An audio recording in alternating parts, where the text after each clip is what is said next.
Varicose veins వ్యాధికి కేవలం 30 నిమిషాల్లో చికిత్స. కాల్ చేయండి 9989527715. వంట చేసుకునే ఒక ఆడపడుచుకు కూడా, కేవలం గృహిణికి కూడా ఇది అర్థం అయ్యేలాగా నాకు మరింత లోతుగా నేను తీసుకెళ్ళాలి. మీరు దేనికైతే పోరాటం చేస్తున్నారో, దేనికైతే ఉద్యమిస్తున్నారో, ఇది నేను సంపూర్ణంగా తీసుకెళ్ళాలి అంటే నాకు ఇంకొక 2-3 రోజులు వ్యవధి కావాలి. ఎందుకంటే ఇది నాకు దీని తాలూకు గ్రావిటీ, దీని తాలూకు సీరియస్నెస్ నాకు అర్థమవుతుంది. అండ్ ఎందుకంటే ఒక డ్రెకోనియన్ లా వచ్చినప్పుడు చాలా సున్నితంగా ఉంటుంది, పెద్ద ఇష్యూగా అనిపించదు. అది అప్లై చేసే కొద్దీ దాని అప్లికేషన్లో దాని తాలూకు మీరు ముందే సెన్స్ చేస్తూ ఉన్నారు. అంటే మీరు చెప్తున్న ప్రతిదీ ఈ ఆంధ్రప్రదేశ్ ల్యాండ్ టైటిలింగ్ యాక్ట్ 2022 ఇది కైండ్ ఆఫ్ డ్రెకోనియన్ లా. దాని ముందే మీరు గ్రహిస్తున్నారు, ఇంకా ప్రజల అనుభవంలోకి రాలేదు ఇంకా అది. అందుకని మీరు ఉద్యమిస్తున్నారు. దీంట్లో ఇది మరింత చేరువయ్యేలాగంటే నాకు వ్యక్తిగతంగా ఇంకొంచెం నాకు అవగాహన ఇంకా అవసరం. అంటే నాకు అర్థమైంది, కానీ దీన్ని సగటు మనిషికి ఏమాత్రం లీగల్ అవగాహన లేని వ్యక్తికి చాలా సామాన్య పరిభాషలో చెప్పేది వాళ్ళ అనుభవంలోకి వచ్చేలా కావాలంటే నాకు కొంచెం 2 రోజులు అధ్యయనం చేయాలి. నేను దీని మీద ఒక 2 days కనుక దీని మీద నేను కూర్చుంటే మీతోటి. సో నేను కోరుకునేది కూడా ఏంటంటే, ఇప్పుడున్న మీరు ఒక 5 మందితోటి, మీరు కానీ ఇట్లా పెద్దలు, మీరు ఇక్కడ ఉన్న ఎవరైనా సరే ఒక 5 మంది మీరు ఒక కమిటీలా కూర్చొని నాకు let me do a very detailed one-on-one understanding. దీన్ని తీసుకున్న తర్వాత మనం సంపూర్ణంగా దీన్ని అవగాహన చేసుకొని, ఈరోజు ఎవరైతే రాలేదో మోర్ హ్యూజ్ మీటింగ్ పెడతాం దీని మీద.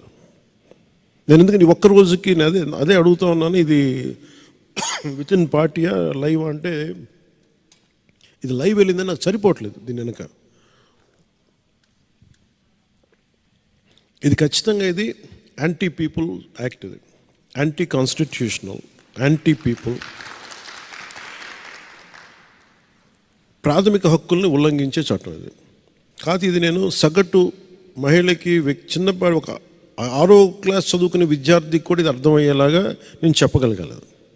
అందుకే నాకు ఒక 2 రోజులు నాకు మీరు సమయం ఇవ్వగలిగితే, అంటే నేను సమయం తీసుకుంటాను కొంత. దీని మీద మీరు చెప్పిన ఈ ఇష్యూ ఇవన్నీ చదువుతాను. మీరు కొంచెం సంక్షిప్తంగా రాసిన వాటిని కొంచెం నాకు చెప్పడానికి, కొంచెం నాకు సామాన్య పరిభాషలు చెప్పడానికి నాకు కొంచెం లోతుగా దాన్ని సింపుల్ లీగల్ టర్మ్స్ని అందరికీ అర్థమయ్యేలా చెప్పడం నాకు కొంచెం సమయం కావాలి. మీరు నాకు ఈ రోజున ఒక కన్క్లూడ్ చేయండి. మళ్ళీ ఎప్పుడు కూర్చున్నాను చెప్పండి, నాకు 11 లోపు చెప్పండి. మీరు ఎప్పుడైనా సరే 11వ తారీఖు లోపు నాకు పోస్ట్ ఫెస్టివల్ లేదు, టైం అయిపోతుంది, అంత డిలే చేయొద్దంటే దట్స్ అప్ టు యూ, మీరు డిసైడ్ చేయాలి. దీన్ని ఖచ్చితంగా మీరు జనసేన ఈరోజున మీరు మీ విలువైన సమయాన్ని, కోర్టులను కాదని మీ విలువైన సమయాన్ని ఇక్కడికి వచ్చి వెచ్చించినందుకు సంపూర్ణంగా అది ఒక అర్థవంతంగా అయ్యేలాగా ఖచ్చితంగా మీకు సంపూర్ణమైన మద్దతు మీకు ఇస్తాను. ఖచ్చితంగా నా గొంతు, పెద్దలు మీరు చెప్తా ఉన్నట్టుగా నా గొంతు ఎంత బలమో నాకు తెలీదు. నేను పని చేసుకుంటూ వెళ్ళిపోతాను, కానీ నాకు దాని రీచ్ ఎంతమంది ప్రభావితం చెందుతా నాకు నిజంగా తెలియదు. నేను చేసుకుంటూ వెళ్ళిపోతాను, కానీ నాకున్న ఎంత బలం మేరకు, నా శక్తి మేరకు ఈ చట్టాన్ని ఖచ్చితంగా దీన్ని అమలు కాకుండా చూసే బాధ్యత నేను తీసుకుంటాను. ఎందుకంటే ఇది బేసిక్గా మీది ప్రాథమిక హక్కుల ఉల్లంఘన జరుగుతుంటే ఖచ్చితంగా దీన్ని నిలువరించాల్సిన అవసరం ఒక పొలిటికల్ పార్టీగానే కాకుండా ఈ దేశంలో ఉన్న ప్రతి ఒక్కరికి, బాధ్యత గల ప్రతి ఒక్క పౌరుడికి ఉంది. మేము మీతోటి, మీ భుజంతో మా భుజం కూడా కలుపుతాం. దీంట్లో మేము సంపూర్ణమైన మద్దతు ఇస్తాం మీకు దీని మీద.